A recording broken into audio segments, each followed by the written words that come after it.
You know, we are so thankful for you coming tonight, and we are, with great honor, would like to honor you with this honorary Master of Fine Arts in Acting degree, New York Film Academy.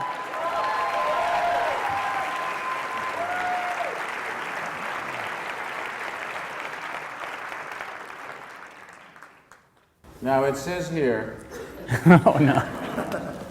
it's an honorary master's degree of fine arts in acting, and it says with all of the honors, rights, and privileges belonging thereto. Can you tell me what some of those rights and privileges I get are?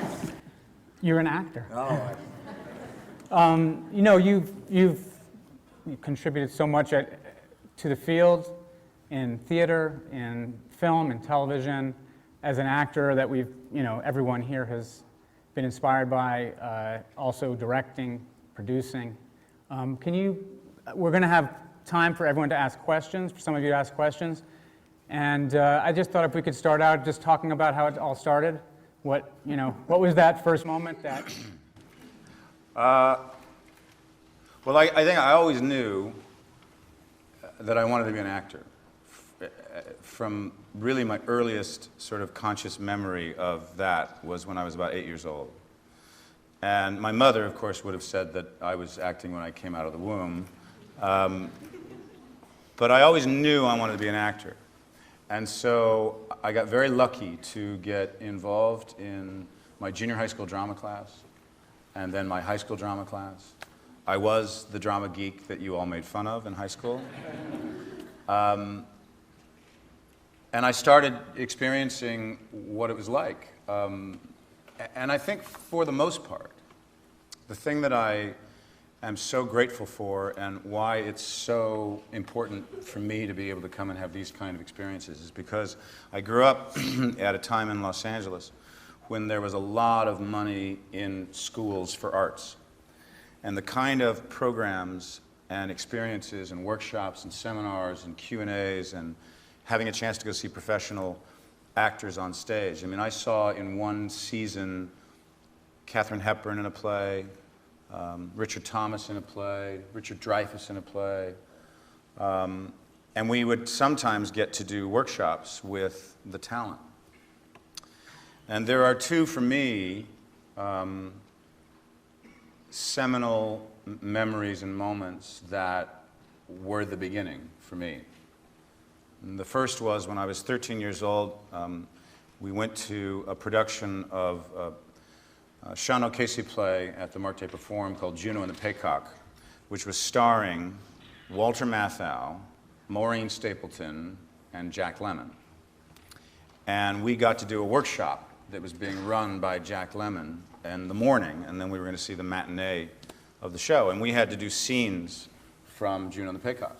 And then Jack Lemmon was running the workshop, and he would, give us notes and direct us. And so I did a scene, and I'll never forget this moment for the rest of my life. I finished the scene, and Jack Lemmon, who was one of my idols, walked up to me, and he put his hand on my shoulder, and he said, "That was a touch of terrific. This kid is an actor."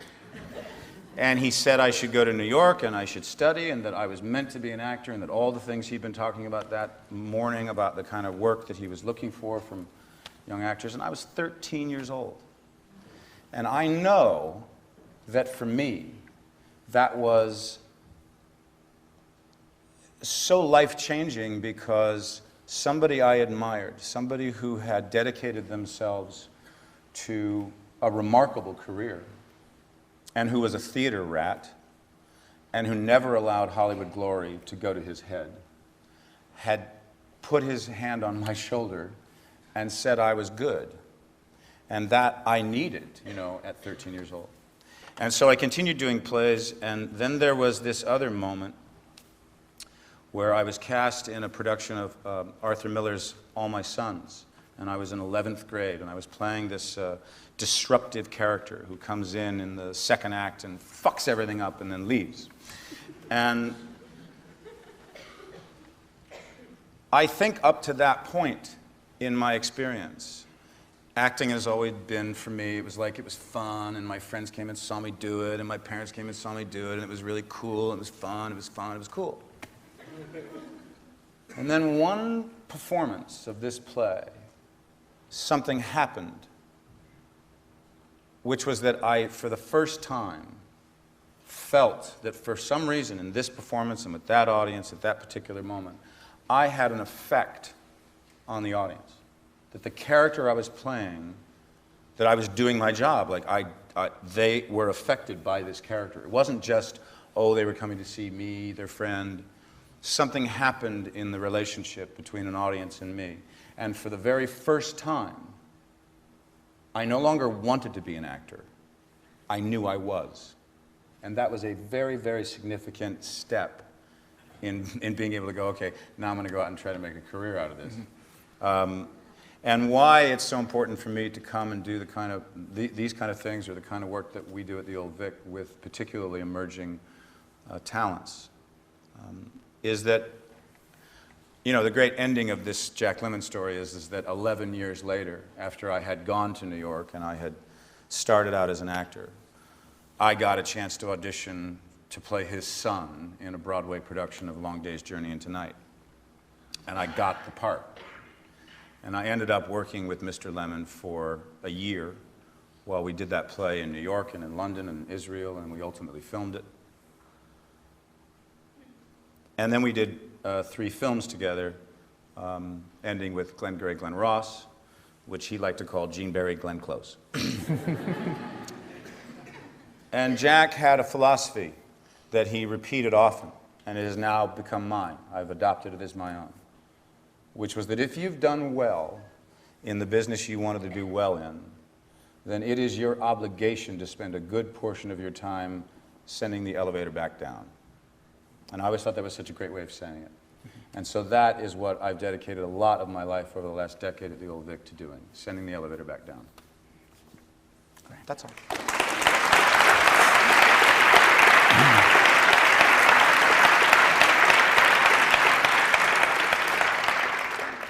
We have with our students here are actors, becoming actors, directors, cinematographers, producers, screenwriters, photographers, animators, even some journalists here. These students collaborate. They work together. They make films together. Even in their own discipline, we teach them the other crafts to inform their work. Can you just kind of talk at all about you've worked with unbelievable directors and other actors and on great work, Mamet's work, O'Neill. Can you just talk about that at all, about the collaboration or about the way these... Well, I mean, that is it. I mean, that is the key to doing anything and doing it well, either in film or in theater. You know, it's about bringing all the elements together. And if you are fortunate enough to not be driven by your own ego, and not believe that all your ideas are the only good ones, and are open to suggestion and to criticism, that's not a good idea. Don't play it that way. That doesn't serve the writing. As long as actors, and to a large degree directors, our job is to serve the writer. Serve the writing.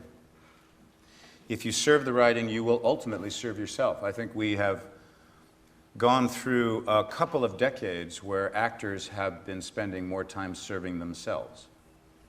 And they have forgotten that it is about the writing. It is about finding out the world that a writer wants to create and doing everything you can to give a director as many choices as they possibly can have in editing, and collaborating and being open about it and loving that aspect of it, because it's so incredible. If you, A, trust the people that you work with and bring an atmosphere of openness and humor to the proceedings so that everybody wants to come to work every day and do their best job. So it is about collaboration. So I think it's fantastic that, you know, I know you guys get a chance to be like a boom operator one day and then catering the next. No, probably not catering. When you get a script, a play or a film script, what do you, I mean, how do you evaluate it for you, or what do you look for? How do you approach it? Well, it's slightly different things that I'm looking for depending on whether it's a play or whether it's a film, because the two mediums are so completely different. Not in the sense that there is film acting and stage acting. I'm sorry if I'm going to blow some of the professors' or teachers' ideas here, but I think there's good acting and bad acting. And I think that, you know, if it's a play, it's about what the story is and what the ideas are, and whether I believe in that play and whether I think that I'm the right actor to play that particular role. In film, it's more often it's about the director, because it is a director and an editor's medium. It's not the actor's medium. Now, sometimes you can try so hard to trust a director and bring as many different colors that they're going to want to put in their painting. And sometimes you get lucky, and I've been very lucky in my film work, because I've had directors who had incredible sensibilities and really chose the right stuff and left all the crap that we tried on the floor. But sometimes you'll go and see a film and you have a director with the wrong sensibility, and they chose all the stuff that didn't give the character the sensibility that you wanted. And that can be a very shocking screening. Where you're watching a cut of a film early on and you're thinking, what? Like, we made a better movie than they cut. And so you're always at the mercy, as an actor at least, to your director and your editor. But as I say, I've been more fortunate than not in having incredible collaborators who we all set out to tell a particular story, and we managed to bring all the elements together in which to be able to do that. Okay. I've lost you already. No, you haven't lost me. I'm just deciding when I can release it to the audience to ask we a can question. release it any time.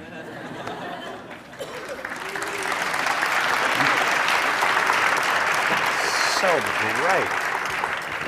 Barely see. Who did Yeah, the it's lighting tough to for see. this talk? It's movie lighting. So bright. Glenn, why don't you had something. Yeah, well, congratulations on your receipt of the Edwin Booth Award. Thank you. Yes.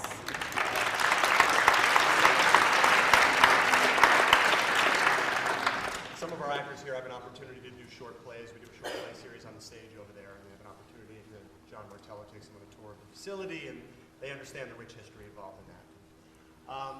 I heard you say something the other night that I thought was very interesting, and I feel like your acting work really embodies the conundrum you posited at the end of the evening that something... Now sing a song that you got a mic. That it's possible for a moment at the same time to be both true and false. Yeah. And I feel like a lot of your work embodies the successful exploration of opposite choices. Can you talk a little bit about that?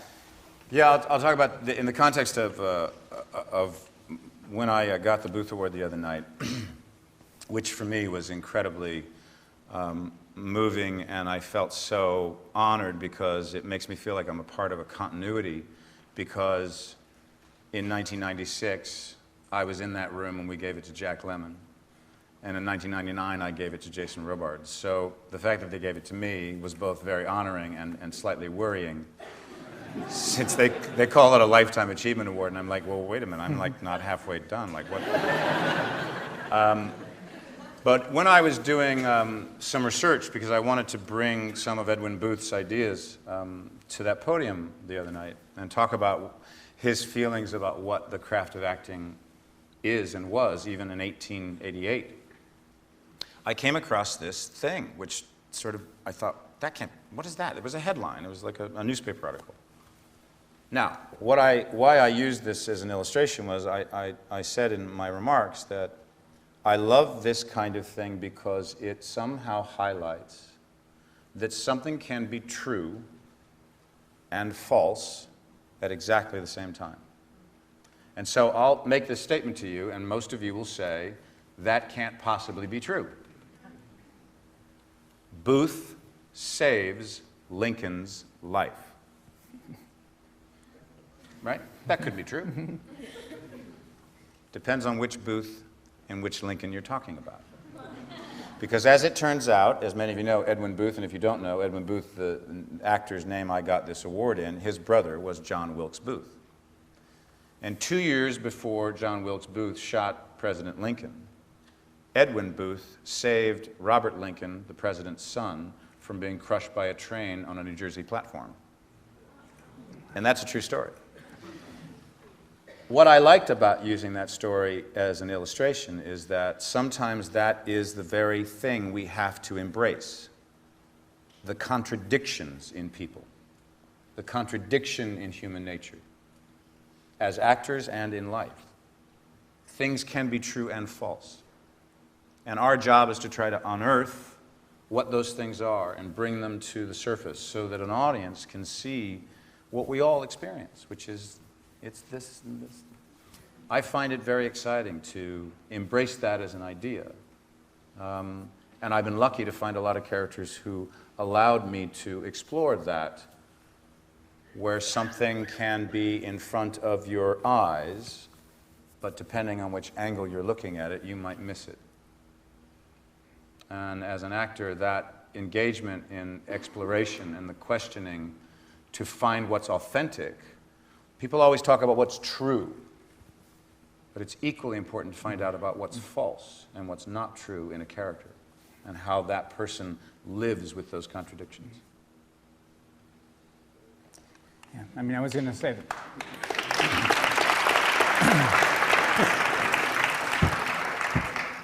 You don't have to applaud, trust me. It's the authenticity, actually, that when I was thinking about some of your work, like Glenn said, I felt that you can see complexity that whereas often we're told, you know, pick an objective, that's what that character wants, that's it, you go for that, keep it simple. But what's amazing about so much of your work is that complexity, contradictions, and that's authentic to our experience of life.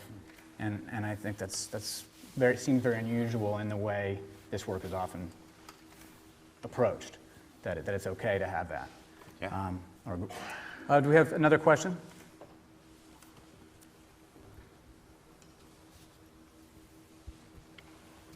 It's really scary. Is it working? Hi. All right, tell us a joke and then ask your question. No, I'm just kidding. Do I really have to? I was wondering, of the many crafts in which you partake, could you talk about some of the different ways in which you find them to be artistically fulfilling, or which you find the most artistically fulfilling? Can I sit down?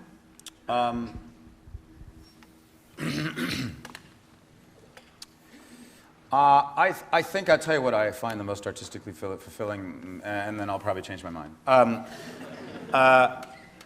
I love the ritual of theater. I love what you can learn about a play, about yourself, about a character, about a relationship with an audience, night to night. I'll put it to you this way.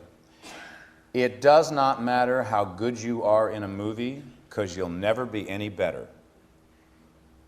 That will be it. You will never get a chance to improve it, make it better, make it deeper, make it richer, understand it more, question your choices. People who say, oh, but isn't doing a play really boring? Like, God, you got to say the same lines every night, and you got to do the same movements, and it must be really dull after a while. Well, if you're doing a really shitty play, I'm sure it is. But if a play is challenging, if the work that you're doing with a director is like an acting masterclass every day in rehearsal, if the actors you're working with are as engaged in the development of their own characters as you are in yours, then it's not unlike sports. you know, what's your favorite sport? Who's got a favorite sport? Soccer? Tennis? All right, so. Sex. Yeah. Here's the point. Every time you go out on that field or you go out on that court, you are working on a different part of your game.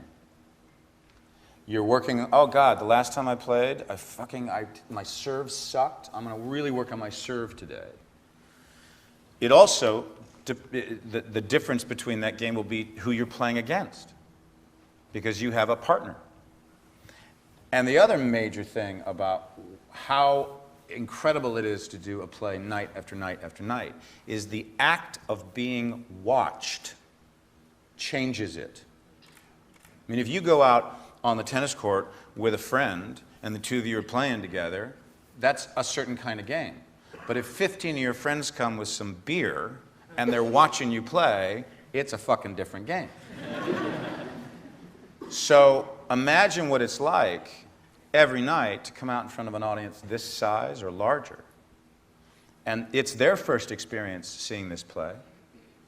It's their first experience hearing it. And you're working on different stuff. And the growth and sometimes it's so incredible too when you have a director who will help you shape that night to night. It's very, very true in the early stages of doing a performance when you're in previews for a play. And you're literally, you know, your brain has not blended yet. And what I mean by that is you have one half of your brain that is technically working on the notes you've been working on with the director.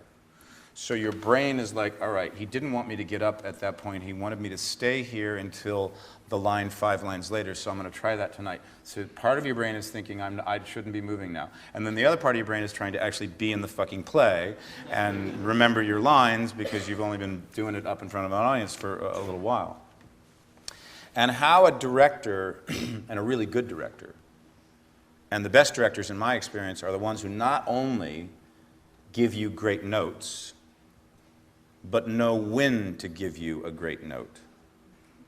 I mean, I did Inherit the Wind, which is a great American play about the Scopes monkey trial last year at the Old Vic. And I had been playing this scene in the second act where I felt that the character, this defense attorney, is very, very frustrated by the hypocrisy and by the situation that he finds himself in this courtroom. And I was playing this thing so passionately, anger, fierce, loud, and I was, And Trevor Nunn, who's one of the great directors in the English theater, who also, by the way, directed Cats, ran the Royal Shakespeare Company for 17 years and then directed Les Miserables. And Trevor came up to me, I think it might have been the 4th preview, and he said, Kevin, the way you're playing that scene in the second act, it's so compelling, so dynamic. I could watch it all night long. Extraordinary work. So passionate. But it's the fucking worst thing an actor can hear is but. Something goes missing when you play it like that. All I hear is the passion. All I get is the anger. All I see is the frustration. And what goes missing is I miss the way your mind works. So I would love for you tonight to try it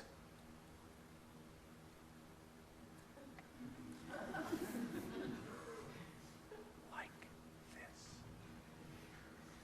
And that night, I completely decided, you know, and by the way, it's not an easy thing to suddenly go, oh, I'm going to start playing this scene. By the way, I've been doing it like that for like 4 fucking weeks in rehearsal. And he'd never said anything to me. And that, herein, is my point, is that he was allowing me, in the course of those rehearsals, to fumble around, to make a particular choice that then I got very, very confident with. And sometimes directors don't allow actors to do that. And it makes a big difference when you can suddenly feel you're very confident with the choice you've made, and a director says, change it. If you're not confident with the choice you're making, if you haven't yet explored all the sort of areas of what that scene's about, and someone says, nah, try it this way, you're like, what the fuck? I can... But I'm not even know what I'm doing now. How can I do what that? What are you asking me to... You can fuck someone up because they're not ready to make that turn. And so it is so valuable to allow actors to find their way. Sometimes directors say too much. They want to show how fucking smart they are. I've had directors like, get the fuck out of my ear. Get the fuck out of my ear.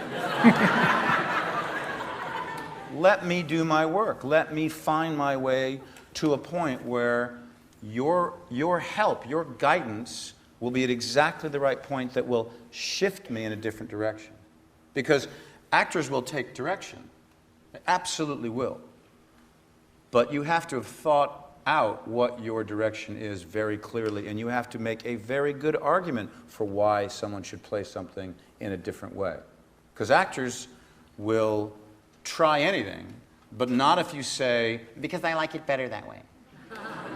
That's not a direction. That's an opinion. A direction is that, and that for me was a great moment, because changing that scene in the second act and playing that scene suddenly very quietly so that the audience heard the ideas that were being expressed. And yes, I didn't lose any of the passion. I didn't lose any of the intellectual belief in what I was saying. It was just being played in an entirely different way. And of course, that shifted other things in the play. And that's the great thing about what theater can teach you, is that a moment in Act Two that you shift and change, or suddenly an actor you're playing with starts doing something that they'd never fucking done before, and it's really fucking good. Like, where the fuck did that come from? You gotta respond to that. That can affect something in Act One. And that's what I love about the theater, is that where I end up after 12 weeks of doing 8 or 7 performances a week, I can't even remember what I was doing in previews. I'm like, what the fuck was I doing in previews? Because I didn't understand a fucking thing about this play or this character then. I was just trying to negotiate my way so that I wouldn't fall into the orchestra pit. And it is that incredible journey that you can take from play to play and character to character and director to director. That is why the art and act of collaboration can be so extraordinary. All right.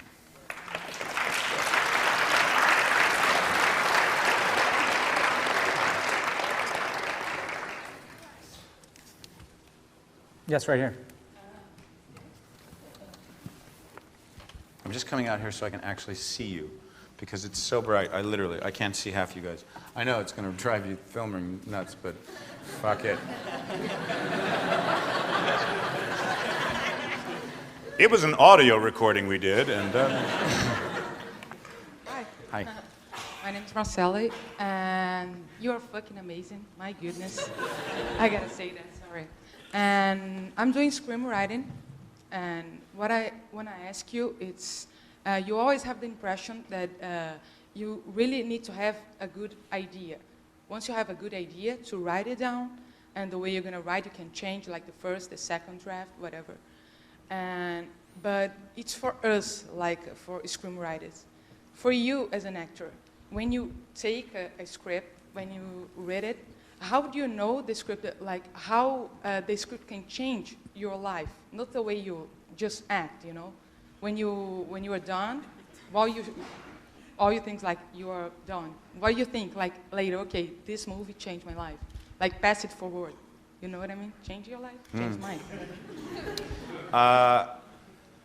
Well, experiences in being able to play characters or tell stories that can affect people. Yeah, that's pretty amazing when you feel like something you've done has actually affected people. People go, wow, that was, for me, it's very incredible when people stop you and say, that piece of work made a difference to me. what I find helps me, and what I find that I always want to stay open to, is that how playing a character can affect me. I mean, I can tell you, doing that play Inherit the Wind, I had played a version of that character in a movie that probably nobody's seen because it was on PBS, but it's one of the favorite things I've ever done. It was called Darrow, and I was doing the life of Clarence Darrow, who the lawyer in that play is based on. And I can tell you that in those 7 weeks that I was shooting that movie, lumbering around in his ideas, in his thoughts, in his philosophies, actually changed my point of view about things, about life. You know, with respect to how do you get the idea and then write it, and well, you know, look, that's the big fucking mystery. I mean, Harold Pinter, who's probably one of the greatest playwrights that ever lived, wrote constantly about how he had no idea how he did it. He'd have an idea, and he wouldn't even know.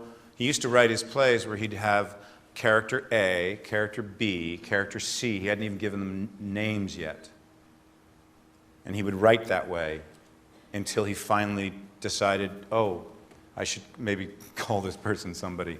He had no idea how he did it. I mean, that's the incredible mystery of it. And the funny thing is there's no formula. I mean, we always think, you know, oh, you know, there's a way to do it, and so we go to school to learn how to way to do it, and we teach classes, and we blah, blah, blah, and there's a way to do it, and we read a lot of books. And then someone comes along and breaks all the fucking rules and does something that's miraculous in film or theater you never thought could be done, challenging, incredible. And they've broken the rules because they made up their own rules. And that's the incredible thing about theater or film, is you can do anything. And particularly in film. Film is even greater in that way than theater is. Because in theater, you could be watching, let's say I'm in a play, and I'm standing over here. You could be looking at me, but she could be looking at him. Now, if I had the choice, I don't think I'd be looking at him. But anyway, the point I don't know. Oh. I've got a few fans in here. But my point is that in theater, you can decide what you look at and how the play evolves to you depending on what seat you're sitting in, what angle you're at, and what you decide to look at. But in film, every single thing you look at or hear is chosen for you by a director, by an editor. There is no accident. And that's the great craft of great filmmaking, is those people that know exactly what you want to see or deny you want to see. You guys probably know this. I'm sure you've heard this great story. This just gives you a little illustration of how brilliant some directors are. There's a cinematographer named Billy Fraker. He shot Bullet. He shot Rosemary's Baby. And he told me this great story. He directed me in a couple of episodes of a TV series I did. And he told me this great story that when he was shooting Rosemary's Baby, they had a scene to do with Ruth Gordon in the bedroom of the apartment. And so he set up the camera, and it was like there was a door, and Ruth Gordon was sitting on the bed, and she was going to make a phone call. And so you could see her completely, and so he called Polanski in, and Polanski came in, and he looked through the lens, and he went, move the camera this way. And he went, what? He said, move the camera that way. And so he dollied the camera this way, and he went, no, a little farther that way. And he dollied a little farther, and he said, a little farther that way. Dollied, went, no, a little bit that way, yeah, okay. Now, at that point, all you could see was Ruth Gordon's shoulder through the crack of the door. And Billy Fraker said, I never understood why Roman wanted to shoot that scene that way until we went to the first screening. And when that scene came up, the entire audience went like this to try to look around the door. Right?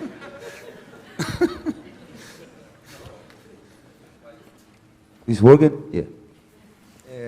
I just want to know, how did you prepare for your character in Usual Suspects, Kaiser Sauce, and what was the experience on shooting with Bryan Singer?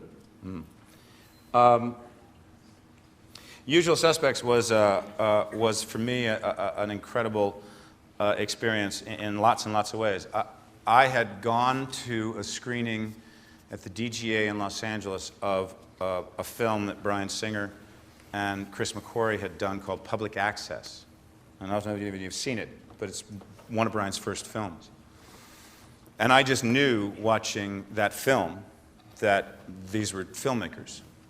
And at a reception afterward, I came up to Bryan and I said, you know, I'm an actor and I'm just, you know, I'm starting out, and, you know, if you ever, like, you know, needed an actor, you know, maybe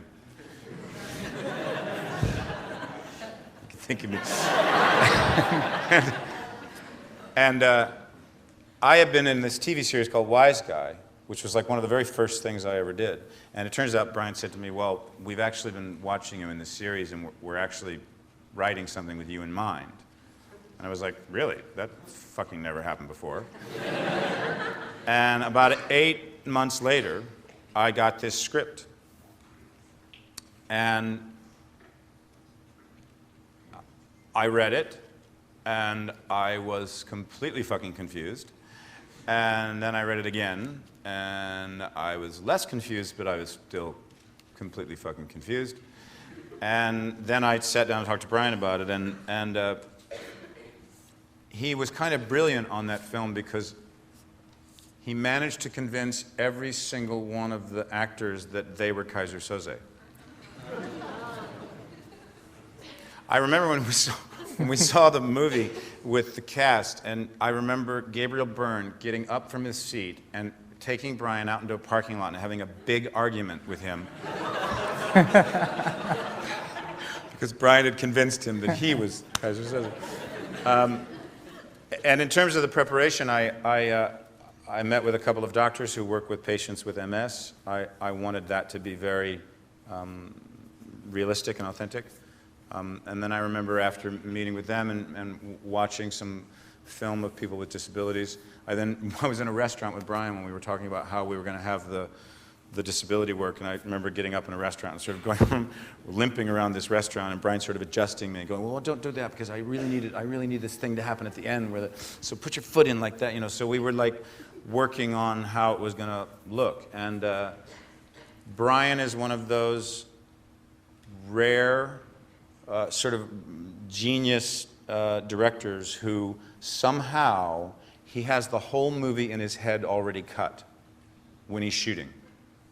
So he knows exactly what he needs, and he knows exactly what he doesn't need. He's not a director, and unfortunately there are too many of these directors who just shoot the shit out of every fucking scene from every fucking angle because they have no fucking idea the movie they want to make. And so they'll get into editing with way too much fucking film, and then usually they're the ones that cut a really shitty movie. But Bryan knows exactly what he wants, and so you don't waste a lot of time with Bryan. He moves like a bat out of hell, and I, of course, had the great experience of working with him again in Superman, and I'd love to work with him again. Yes. I love how they're trying to adjust the lighting. What happens if I get farther out? You can see them better than I can. Someone down here? Just wondering what, I guess in every movie, the relationship between director and actor obviously changes. So just if maybe you could talk a bit about how that changed maybe in American Beauty as compared to K-Pax. So how much the director was actually, you know, pushing out of you, you know, your acting, or in terms of where the acting maybe was more your idea, or how that relationship worked? Well, American Beauty is a very unique circumstance. In the first place, Sam Mendes had never directed a film. But I knew his work in the theater, and I had seen many of his productions at the Dunmore Theatre in London. And Sam was an extraordinary director of actors. He was a visual stylist. His productions were beautiful to look at. So I had a feeling that Sam with a camera was going to be pretty good.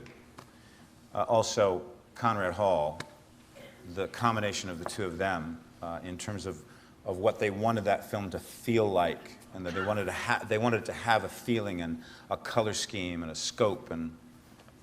But Sam did something that is very rare in my experience in film, which was he took the best of theater and he applied it. So he cast the whole movie.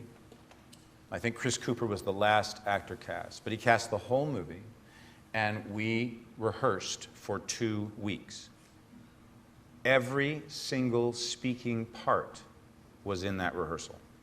Not every day, but we all came together and read through it, then we all worked on specific scenes. We had taped out the sets, we staged it, so that the exploration and the examination that very often in film you don't get to have, which is why film as an experience for the actor is you're in a constant state of anxiety because you are being forced by the timing and the pressures of a budget to guess.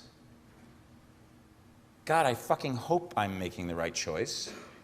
Do you think this is going to cut when because we don't shoot the scene before this for like 3 weeks, and the actor playing that scene doesn't arrive until the night before because he's on another movie, and then he's there for 2 days, and then he's gone. And then, do you think this is? Am I making the right choice? I don't need. Fuck. All right, rolling. Okay, gotta roll.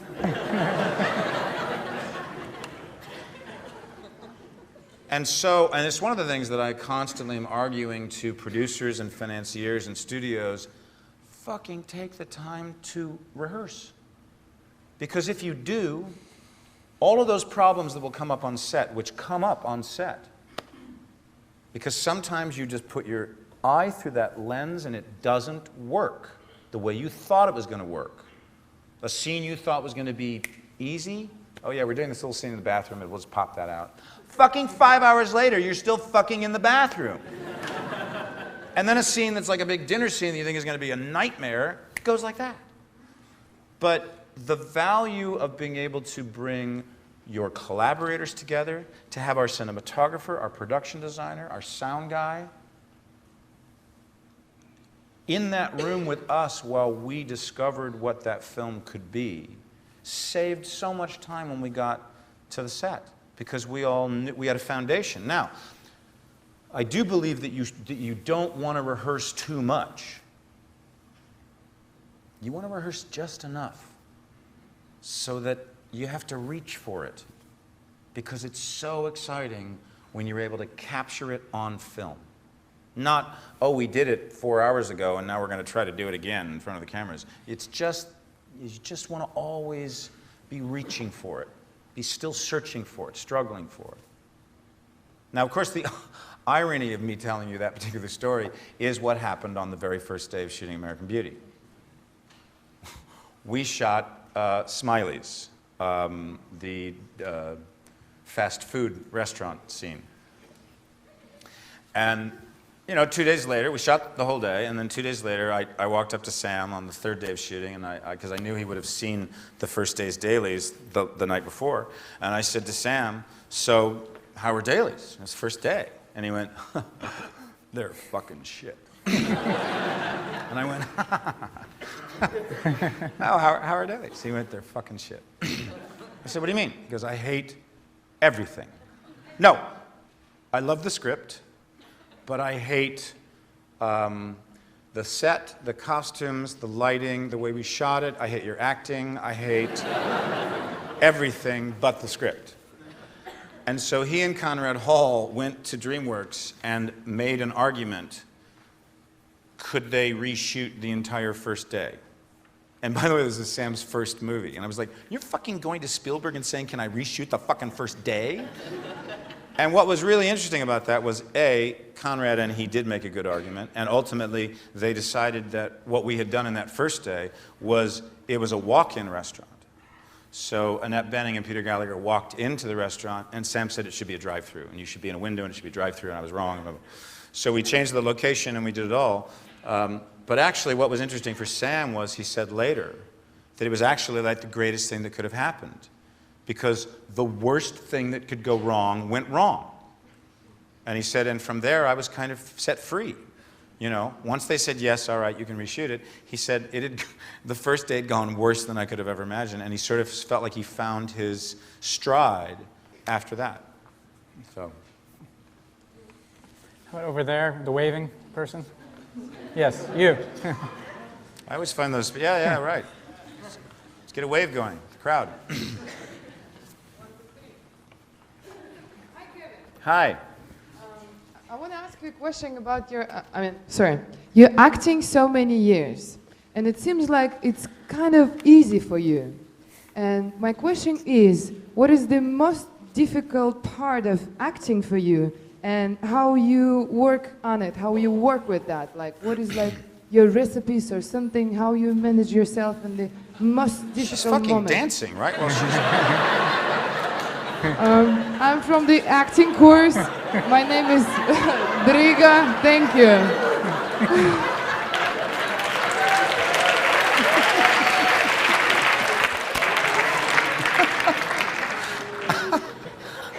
Well, thank you for that.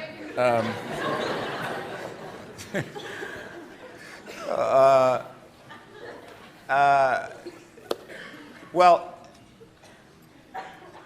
maybe I work very, very hard on trying to make it look easy.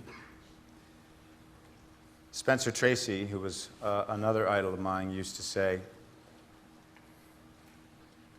whenever he met a young actor and someone said, you know, oh, he said, what do you do? And he said, oh, I'm trying to be an actor. And he said, just don't get caught at it.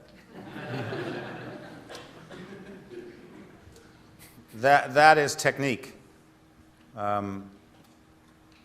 I can tell you this, in all honesty. I know, for example, I'm about to start rehearsals in May to play Richard III. And I'm fucking terrified. It's the second major Shakespearean role I've ever done. It's the longest Shakespearean role in all of Shakespeare's canon after Hamlet. It involves a physical life that is going to be very demanding because he was deformed. I'm lucky because I'm working with Sam Mendes again. He's directing. But that's how I feel every time I start rehearsal. I try to choose things that frighten me and that daunt me and that I think, and usually I do think this, about a week before I start, how the fuck did I get myself involved in this, and am I a fucking idiot? Because I'm never going to be able to do it. But I don't ever want to not have that terror. You know, A, it makes your heart beat faster. B, I want to do things that don't come easy. Now, that isn't to say that every now and then, because I happen to be a theater rat and I've moved to London now 8 years, I've been living there, that every now and then, yeah, you know, I'll do a gig because it feeds my theater habit, and it wasn't the hardest thing in the world to do. But that's not the bulk of my life. And it's usually not a lot of time out of my life. I don't know. I mean, that's the challenge, is I don't walk into a rehearsal having made many decisions, because I want the experience to be in the rehearsal room of discovering what it can be with my collaborators. And if I trust the people I work with, I know I'll get through that terror. But I don't think I'll ever get away from or through being nervous when I walk out on stage, when you have to suddenly start to share your baby and you hope that you've made the right choices. But at least in theater, you get a lot of chance to experiment and test and try and explore and try it a new way and come back and things percolate and you think again about it. And that's, for me, again, the big difference between film and theater. You know, you film it and they take it away and it's gone. And you don't get to do it again. So I don't know if that answered your question, but I'll see you at the dance. Question up in the balcony in the middle. Oh my God, cool. Hi, I'm Meredith. I wanted to ask you, what qualities do you find in an actor that sparks your excitement to work with them?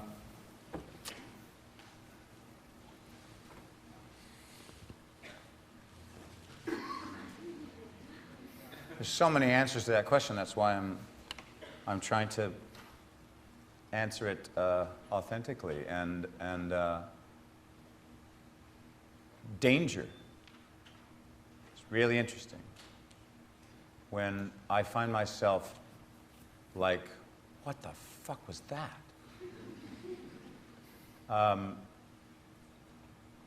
And I suppose when someone commits to playing a character and they don't seem to be asking me to like them, and it doesn't seem to be about the actor asking me to notice them, but it is about them genuinely committing to, you may like me, you may not like me, but I am who I am.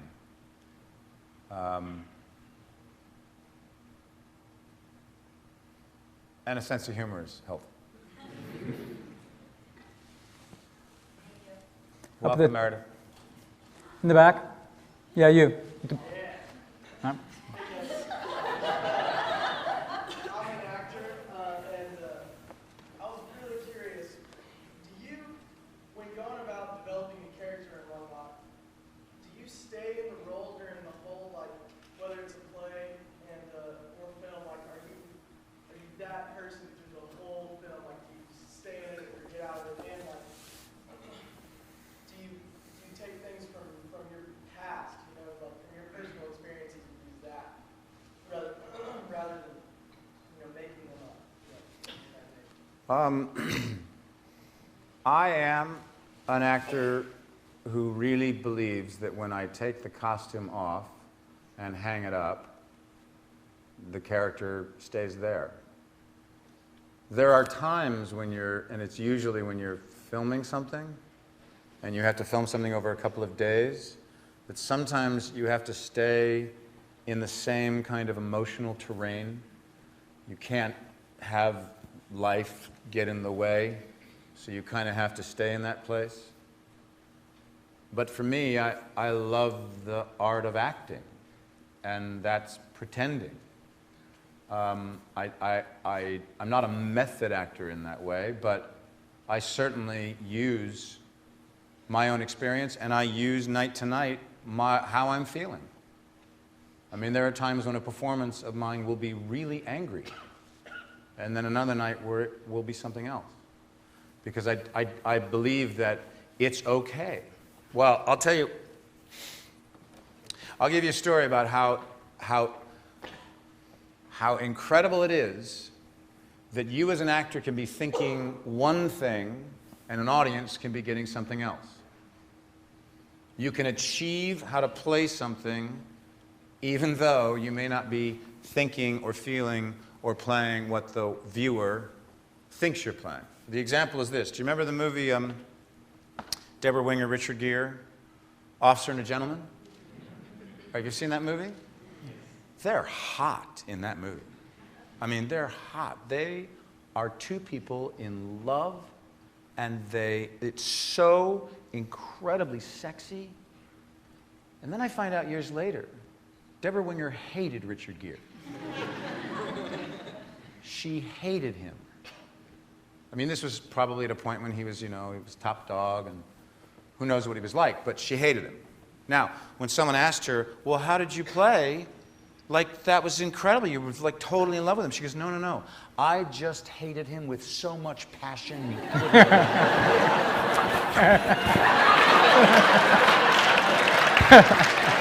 Right? So, sometimes it doesn't matter. As long as you are doing what's required, it doesn't matter what you're actually thinking or whether you've pulled something out of your own life. It looked like those two people were passionately in love. And it was brilliant. I just love that story because it just cracks me up. All the way in the back by the exit. Yes.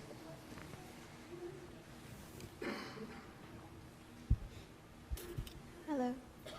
I was just wondering, here at the school, they keep on teaching us to sort of bring a little bit of our own personality to each character or scene that we play. I was just wondering how did you apply that to things like Bobby Darin or even Lex Luthor? Like, did you use that or a little bit of yourself for those characters?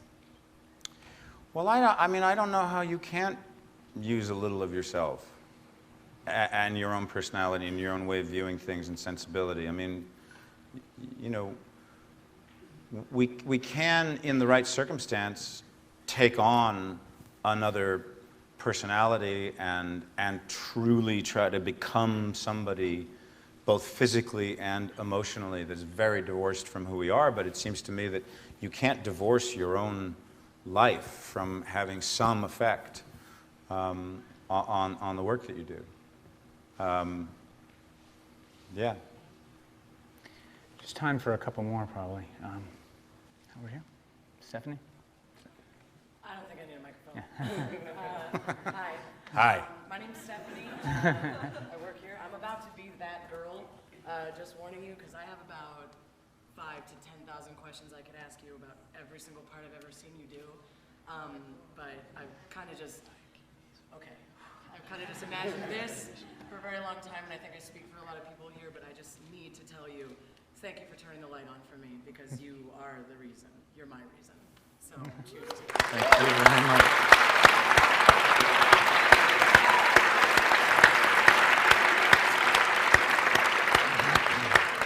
A lot of questions. Towards the back there, gentleman with yeah.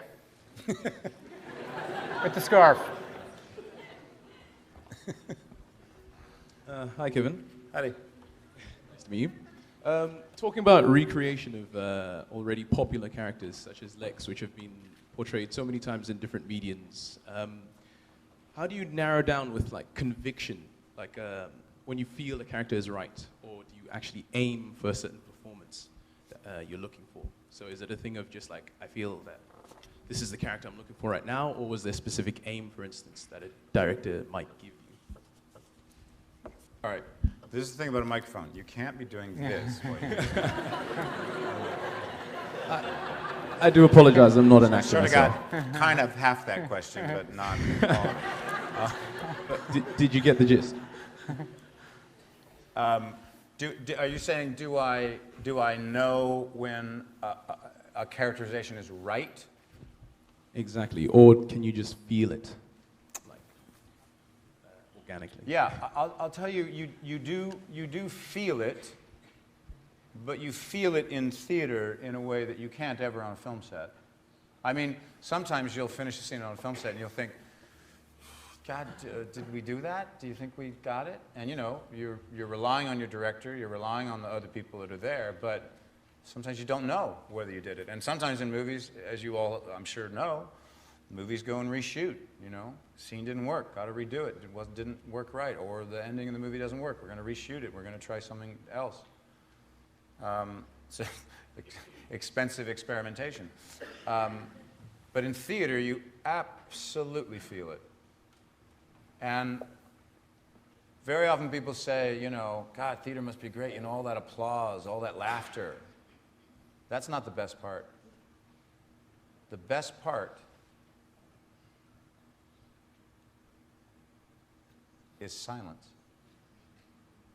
Because when you have 1,000 people who've been listening to a play, watching a play, and those moments that a writer has carved out that are the seminal, dramatic shifts, and you know, you have 1,000 people on the edge of their seat, then you know you're doing your job. You're serving that piece. And that's an incredibly exciting feeling. Now, sometimes you can have that kind of moment when you go and see a movie in a screening and boy, it's been scored and they've cut it and it's, wow, that's great. But as an actor, you never get to play the whole character in a movie the way you see it as an audience. You play little bits and pieces. You make thousands of choices. I don't even go to dailies anymore when I'm acting in a movie because going to dailies is very dangerous. You fall in love with moments. You think, oh, that's the one. That's the take. That's it, boy, we nailed that fucking scene. And then you go see the movie, and they fucking don't use that take. So I don't go anymore because I like to not know. I mean, I like to, I like to just go and see it and go, wow, that director and that editor, they figured out how they wanted this character to evolve through the course of this film. It's not me doing it. I gave them lots of choices. They're the ones who scalp it, make it work. Sometimes they don't make it work. Sometimes they make wrong choices. But for the actor, you never get to play the part. They craft the part. But it's their painting. A few more? You all right? Sure. How about right in the middle? Blonde hair? Yes, another dancer. Yes. No, Hello. not blonde hair.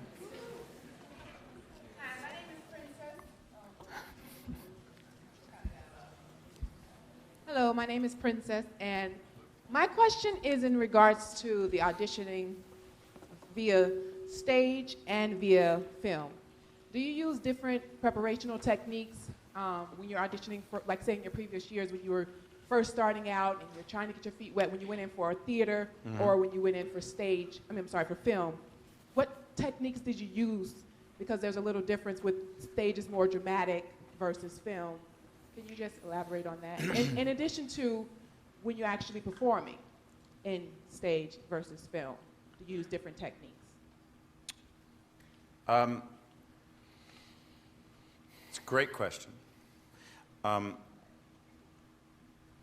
I think the audition process is no different than going for a meeting as a cinematographer or if you want to be in any of the disciplines of this industry. Very often, the thing that actors tend to do is I think they tend to focus on the wrong thing. So if I were to say to you, what do you think the purpose of an audition is, what would your answer be? What's the purpose of an audition? To live truthfully in the moment. Very nice. Most people would say to get the fucking job. All right? Now, that is a very, very, very dangerous place to start, to want to get the job. Now, look, let's face facts. If you get the job, how great. That's fucking great. It's icing on the cake. It's fantastic. But I believe that if actors were better willing to adopt a philosophy that it is an opportunity to walk into a room and to begin a relationship that may not pay off with that particular job. Sometimes actors are so nervous and they want that job so much or they can't pay their fucking rent. They gotta get that fucking job. They gotta get that fucking job. Hi. Well, we see that. You know, the director sees that. So the problem with that is that you're not being yourself. You can't be truthful in the moment when your focus is on the result instead of what on that day at that moment is the beginning of a process. Can I work with this actor, the director's thinking? Does this actor pay attention? Do they listen? And when I give them direction, do they actually change anything? Do they take direction? Go that way. And if you can stand in a room and say, I may be raw, I may be undeveloped, I may have no experience, but I trust myself enough, and I believe in myself enough on this day that I want to introduce myself to this director, casting director, producer, assistant, and by the way, be really nice to the assistants. Because no one behind that table is any different than you. Everyone behind that table is just as ambitious as you are. That director wants to be doing better things. That casting director wants to be a director. That assistant wants to be the casting director. Everybody wants to be somewhere else in 10 years, just like you do. So we're all in the same boat.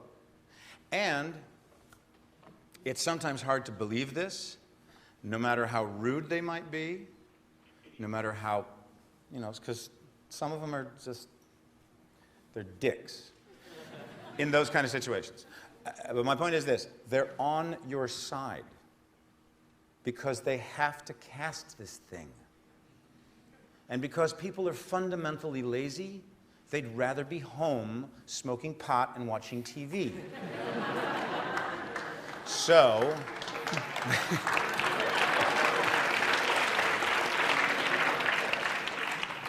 they want you to be good. They want you to solve their problem. And too often, I think people don't realize that you have to take the long view. The short view is, I want this job, I need this job, I want this job. The long view is, I have a chance to meet someone I may admire, someone I could work with, but I may not be right for this job on this day. That has nothing to do with my talent. It could be 1,000 reasons why you don't get a job.